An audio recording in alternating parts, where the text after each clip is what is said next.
There is a scenario that the world's most sophisticated energy trading desks price into their models, that the actuarial tables of the global shipping insurance industry embed into their premium structures, and that the classified wargaming facilities of the Pentagon have examined with a thoroughness whose conclusions are not released to the public, but whose influence on the operational caution of American military commanders in the Gulf is visible to anyone paying attention to the gap between American rhetoric and American action in that theater. It is not a theoretical scenario. It is not a worst case planning exercise with negligible probability of realization.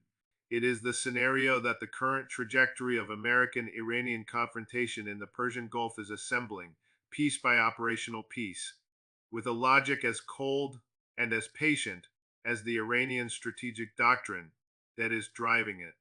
The scenario is this: Iran moves to shut down the oil route through the Strait of Hormuz, and the United States is forced into a crisis mode for which 40 years of pressure first policy have left it comprehensively unprepared against an adversary that has spent those same 40 years preparing for precisely this moment in the one geographic environment where the balance of operational advantage tilts away from American conventional supremacy toward the asymmetric capabilities that Iranian doctrine has specifically engineered for the Gulf's confined and contested waters.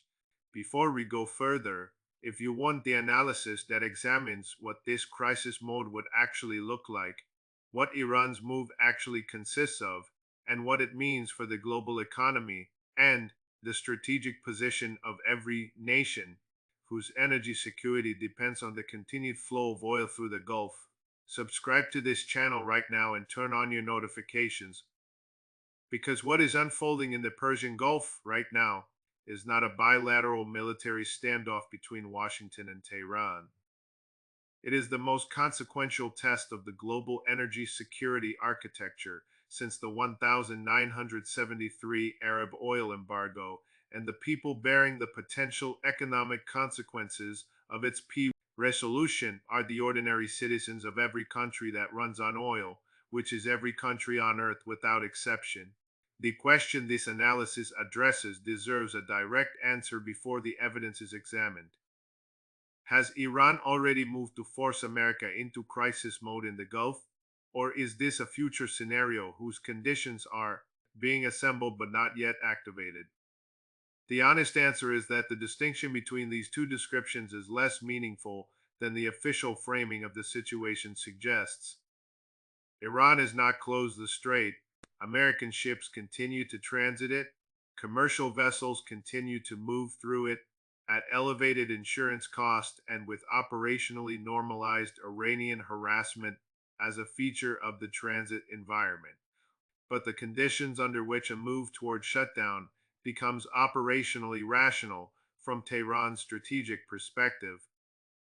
The pressure, the encirclement, the demonstrated American willingness to abrogate agreements, the continued military positioning that Iran's stated policy identifies as the trigger for strait closure, are not being reduced by the current American approach. They are being intensified, and the operational capabilities that Iran would deploy in a shutdown move, the fast attack craft, the shore-based missiles, the mines, the submarines, the drone and cruise missile inventory proven through proxy operations in Yemen and Iraq have been advanced rather than degraded under the pressure designed to constrain them.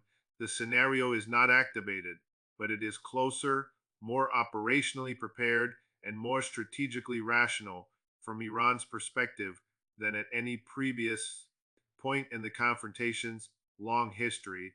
The thesis of everything that follows is this: America's crisis mode in the Gulf is not a future state to be avoided through the continued application of the current approach. It is the present state, partially masked by the operational restraint of both sides and the institutional management of public perception, in which the gap between the strategic position of Washington projects and the strategic position it actually occupies has become wide enough that the ordinary citizens whose economic conditions depend on the resolution of this confrontation deserve an honest accounting of what crisis mode actually looks like, what Iran's move in the Gulf actually consists of, and what the current trajectory is actually producing. Iran's move in the Gulf is not a single dramatic action. It is an ongoing, multi domain campaign of capability demonstration, threshold mapping, cost imposition, and strategic positioning that is more coherent, more patient, and more operationally sophisticated than the establishment's preferred framing of Iranian behavior has ever adequately credited. Understanding it requires examining each of its components with the precision that genuine strategic clarity demands. The nuclear dimension of Iran's move is the one that the official discourse discusses most frequently and frames most misleadingly.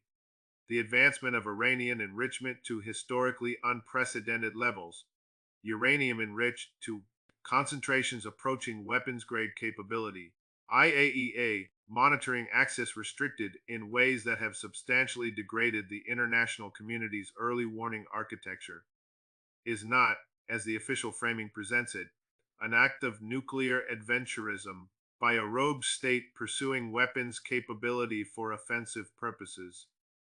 It is the rational construction of a deterrence threshold by a state that has been taught, through direct and costly experience with American power, that the diplomatic path offers no durable protection, and that the only reliable guarantee of sovereignty against a power that has demonstrated the willingness to abrogate agreements, conduct regime change operations, and maintain military encirclement is a nuclear capability sufficient to make the cost of attack existentially prohibitive. This strategic logic is not unique to Iran. It is the logic of nuclear deterrence that every nuclear armed state has applied to its own security calculus. The demand that Iran alone must forego it in a region saturated with nuclear capability from multiple directions, while the power making that demand maintains thousands of warheads and has demonstrated through its treatment of Libya and Iraq the consequences of disarmament, is not a principled non-proliferation position.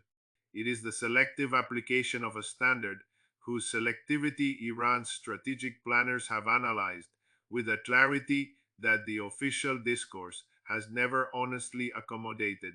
The maritime dimension of Iran's move consists of the ongoing harassment campaign in the Strait, the maintenance and advancement of shore-based anti-ship missile batteries, the submarine operations in the Gulf's shallow and acoustically challenging waters, and the mine deployment capability that can be activated within hours of an order. These are not individual provocations. They are the components of an operational posture specifically designed to demonstrate to American naval planners and to the commercial shipping markets that the Strait's status as a reliable transit corridor is not a given, that it is a condition maintained by mutual strategic restraint, and that the removal of that restraint through military action against Iranian territory would activate capabilities whose combined effect on Strait transit would be immediate, severe, and not quickly reversible through the military means available to the forces currently positioned in the Gulf. The proxy dimension of Iran's move is the most sophisticated and the most operationally developed component of the overall campaign. The Houthi interdiction of Red Sea shipping is not a separate conflict with a separate strategic logic. It is the operational laboratory of the Iranian asymmetric warfare doctrine, the real-world testing environment in which Iranian-designed precision strike systems are validated against the actual countermeasures of the world's most capable naval force. Operational concepts are refined through contact with actual adversary responses, and the cost exchange ratios that make the doctrine fiscally sustainable against a conventionally superior opponent are documented through operational data rather than theoretical modeling. Every Houthi drone that requires an American SM-6 intercept is a data point in the Iranian strategic assessment of how long the American posture in the Gulf can be sustained at current operational tempo before fiscal and industrial constraints force a strategic revision. The data points are accumulating. The assessment they are producing is informing the strategic confidence with which Iran's broader Gulf move is being conducted. The diplomatic dimension of Iran's move is the one most consistently underweighted in Western analysis. The deepening of Iranian relationships with Russia, China, and the global South through the energy trade that American sanctions have failed to sever, through the military technology exchange that has advanced Iranian capabilities beyond what domestic development could have achieved, through the diplomatic positioning that has given Tehran a network of strategic relationships whose combined resilience exceeds the coercive capacity of the American pressure campaign, is not merely the consolidation of Iranian strategic depth. It is the active construction of the international environment in which a straight shutdown move, should Iran determine that conditions warrant its activation, would be met not by a unified international community supporting American military response, but by a divided world in which China's energy security interests, Russia's strategic alignment with Iran, and the global South's accumulated grievances against American coercive power create the conditions for a diplomatic response to an oil route shutdown that is far less favorable to Washington than the official discourse's assumption of automatic international solidarity would suggest. To understand why America has been forced into crisis mode in the Gulf, why the strategic position projects strength, while the operational reality reflects a sustained and progressively more costly challenge, we must examine the historical architecture that produced the conditions in which Iran's move carries the leverage it does.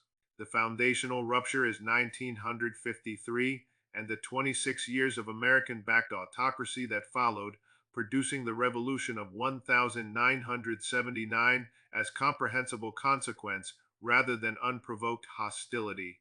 Washington's misreading of 1979 is the original analytical error from which 4 decades of strategic miscalculation flow, including the central miscalculation that maximum pressure would produce Iranian compliance, rather than the Iranian deterrence doctrine specifically engineered to impose costs on American power in the Gulf.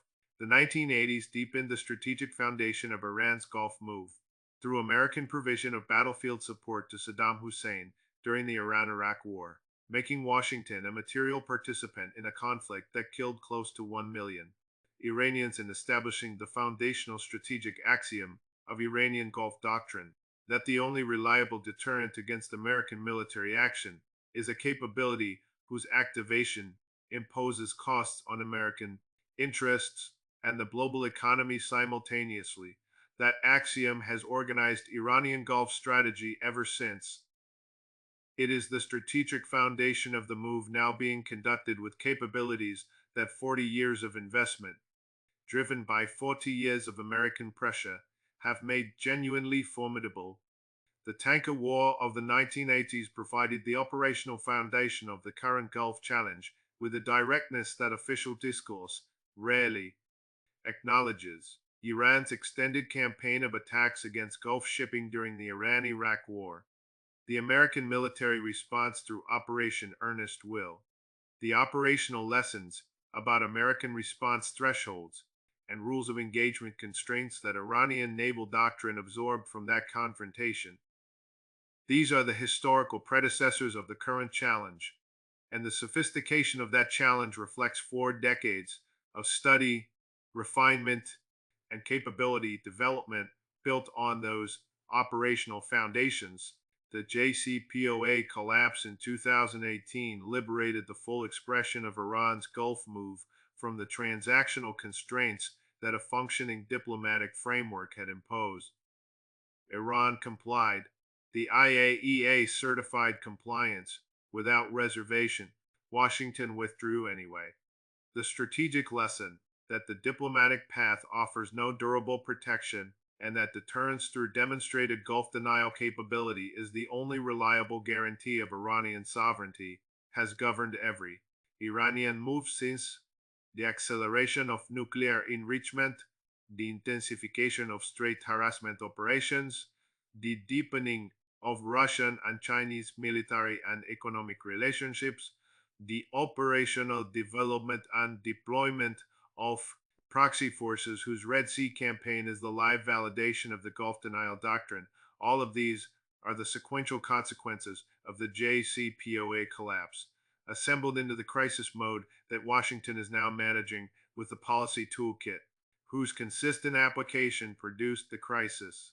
America's crisis mode in the Gulf has specific documentable dimensions that the official framing of controlled deterrence has been unable to fully obscure from the markets, the insurance actuaries, and the naval analysts whose professional functions require honest risk assessment rather than public reassurance.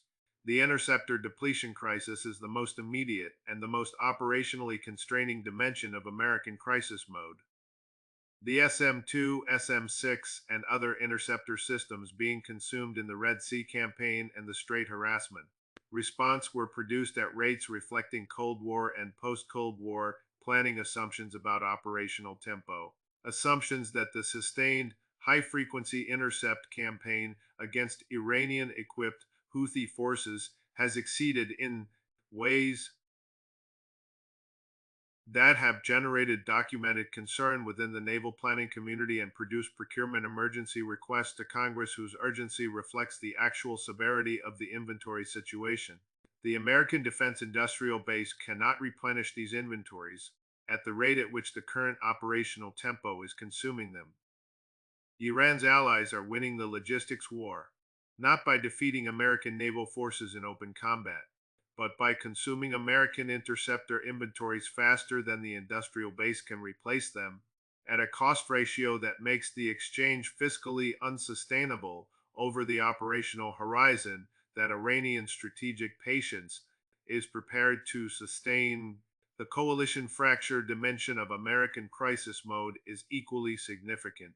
The naval coalition assembled to protect Red Sea commerce, Operation Prosperity Guardian, and its successors, reflects the limits of American diplomatic leverage in a post-unipolar moment, rather than the unified international solidarity that the official framing presents.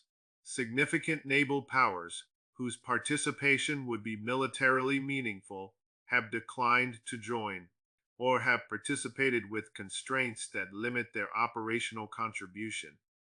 The political fracture within the coalition between the military imperative of protecting commercial shipping and the political impossibility of unlimited alignment with American Gulf strategy, given the Gaza context within which the Houthi campaign has been framed, and the domestic political constraints it imposes on governments across the global south and the Muslim world, is a structural weakness of the American position that Iranian strategic doctrine has deliberately exploited through the framing of the proxy campaign. The fiscal sustainability dimension compounds the interceptor depletion and coalition fracture problems with a long-term pressure whose accumulation is slower, but whose structural significance is no less consequential. The cost of maintaining the American Gulf posture, the carrier strike groups, the Fifth Fleet infrastructure, the airbase operations, the intelligence collection, the interceptor consumption, the logistics of sustained high-tempo naval operations in a contested environment is absorbing defense resources at rates that interact with the competing demands of European deterrence, Indo-Pacific positioning, and the domestic political pressure on defense spending to create a fiscal constraint on Gulf posture, sustainability that the official discourse presents as a planning consideration, but that the operational reality of concurrent theater demands has elevated to a genuine strategic crisis. The economic crisis that an Iranian oil route shutdown would produce deserves the most explicit and most honest presentation that the documented evidence supports. Because the ordinary citizens who would bear the overwhelming majority of its costs have been systematically excluded from the honest accounting of the strategic decisions that determine whether it materializes. The supply arithmetic is specific and its consequences are severe. The Strait of Hormuz carries 17 to 20 million barrels of oil per day. The alternative routing capacity through existing pipelines, the Petroline, and the Abu Dhabi crude oil pipeline covers approximately 6 to 7 million barrels per day. A complete strait shutdown would remove 10 to 14 million barrels per day from global markets, even at full utilization of all alternative routing capacity. This represents a net supply reduction of 10 to 15% of global consumption, 2 to 3 times the magnitude of the 1973 Arab oil embargo that produced the most severe economic dislocation in the Western world since the Great Depression. The price transmission mechanism is immediate and comprehensive.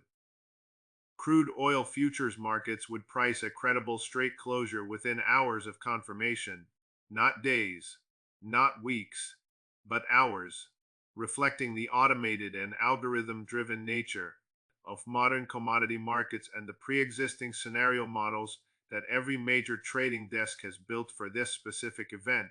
The crude price increase, whose magnitude the IEA scenario modeling places at a doubling to tripling of prevailing prices, would transmit to retail gasoline prices within days, to the cost of every manufactured good within weeks, and to the broader inflation psychology of Western economies within months. Central banks would face the most acute version of the inflation recession dilemma that the 1973 oil shock produced: raise rates to combat energy-driven inflation and risk recession, or hold rates and allow inflation to become entrenched under conditions far more severe than those of the 1970s, given the debt levels that Western governments carry today. The food security dimension of an oil route shutdown is the most underreported and morally most significant economic consequence. Agricultural production across the developing world is dependent on petroleum-derived fertilizers, particularly nitrogen fertilizers, whose production is directly tied to natural gas prices that would surge in parallel with oil prices in a strait closure scenario. The nations of South Asia, Sub-Saharan Africa, and Southeast Asia that depend on imported fertilizers for the agricultural yields required to feed their populations would face a food security crisis whose severity, in the event of a sustained closure, would translate into humanitarian consequences of a scale and a duration that the governance capacity of those nations would be unable to manage. The strategic decisions made in Washington and Tehran are decisions about whether this humanitarian consequence materializes, and the people who would bear it have no voice in those decisions and no preparation for their arrival. The global dimensions of American crisis mode in the Gulf extend across every axis of the emerging multipolar order, and the responses of the major powers to the conditions it has created are reshaping the international architecture with an acceleration that reflects the convergence of structural transitions rather than the linear progression of a bilateral dispute.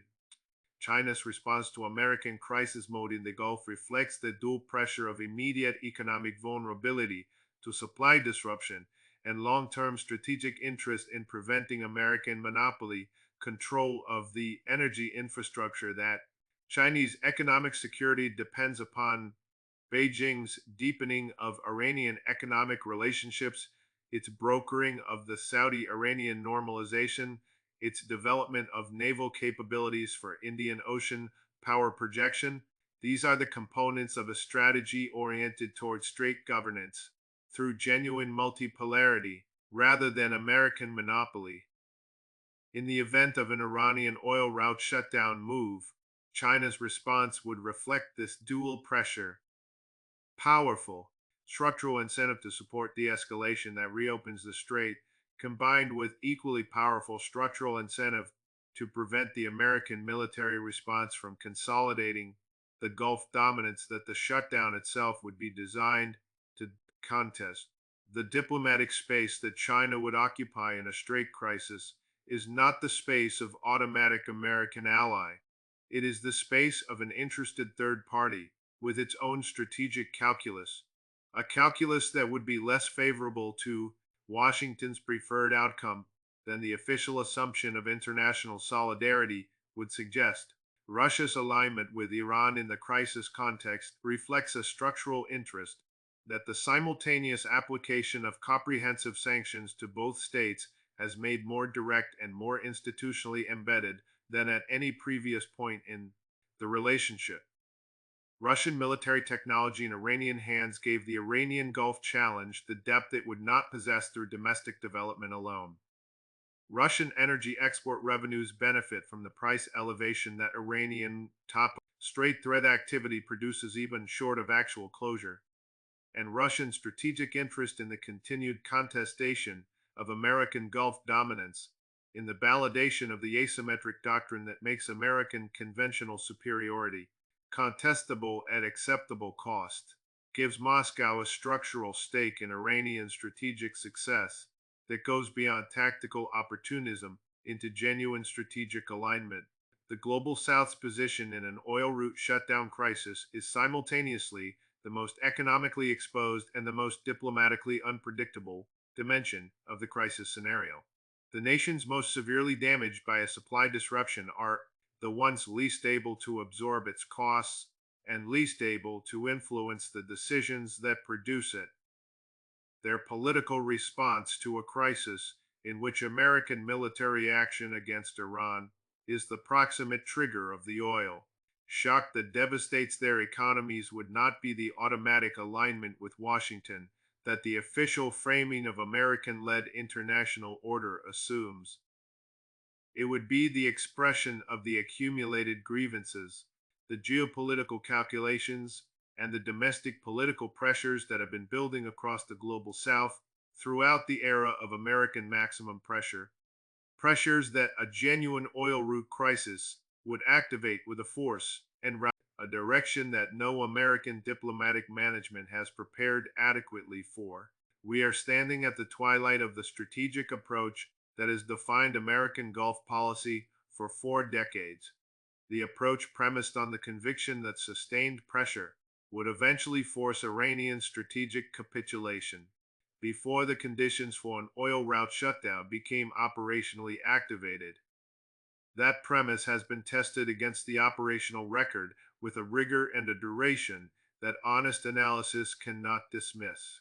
Iran's Gulf capabilities are greater than when the approach was adopted. The conditions for an oil route shutdown move are more assembled than when the approach was adopted.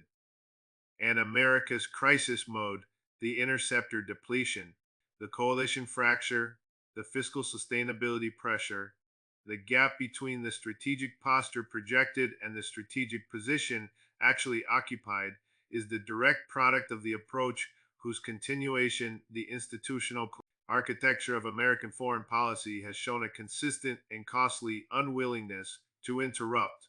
The binary choice that the scale and the urgency of the crisis demand is clear.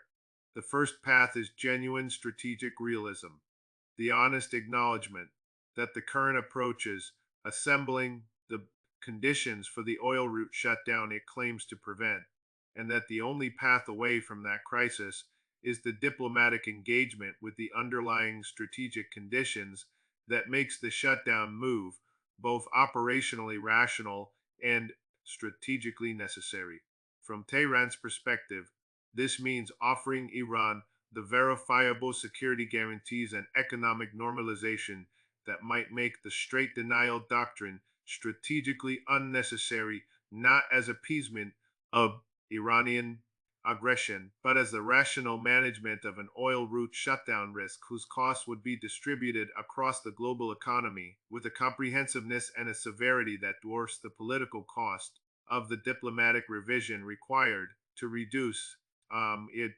The second path is the one that institutional inertia has made the default. More sanctions, more military deployments, more pressure, more of the approach whose consistent application has produced the crisis mode now being managed and whose continuation will produce more of the same accumulation of conditions capabilities, and strategic confidence on the Iranian side that makes the oil route shutdown scenario more likely with each passing month.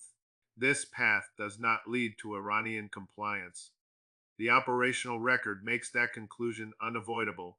It leads toward the conditions for the shutdown that would transform the current costly strategic failure into the global economic catastrophe that the arithmetic of supply disruption makes the inevitable consequence of an activated Iranian oil route closure move.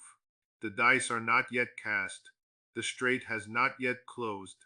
The oil shock has not yet arrived, but the conditions for all three are being assembled with a patience and a precision that the official discourses management of public perception has been unable to fully obscure from the markets and the actuaries who price reality rather than manage it. The ordinary citizens who would bear the overwhelming majority of the consequences at the gas pump, the grocery store, the heating bill, the food market, deserve the honest accounting of what is being assembled in their name and at their eventual expense. That is the analysis this channel exists to deliver. If it has given you a clearer and more honest picture of what Iran's move in the Gulf means for America's crisis mode and for your own economic conditions, subscribe to this channel, turn on your notifications, and share this with someone who deserves to understand what is happening before it arrives. The algorithm suppresses this kind of analysis because it disrupts the comfortable official account, and the only way it reaches the people who need it is if you carry it to them. Leave your answers in the comments below. First, do you believe the current American Gulf posture is sustainable at its present operational tempo against the Iranian asymmetric challenge?